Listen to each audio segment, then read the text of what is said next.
This video shows how to fax multiple pages from the scanner bed on fax-capable HP printers.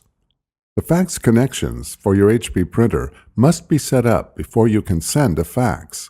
From your computer, double-click the printer icon on the desktop to open HP Printer Assistant. HP Printer Assistant is installed with your full-feature printer driver. Click the Print, Scan, and Fax tab. Then click Fax. Click Send a Fax. Type the fax destination number in the To field, then click Add.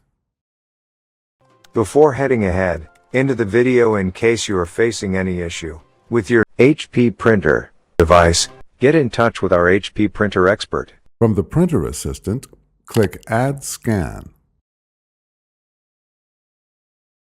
Remove the first page of the document from the scanner glass and replace it with the next page.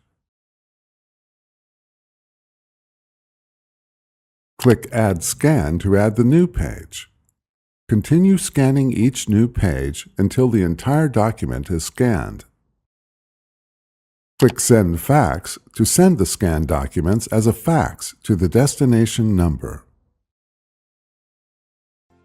Thanks for watching, and don't forget to smash that like button and hit the subscribe button so that you don't miss any of our videos. And in the case face any problem, get in touch with the experts.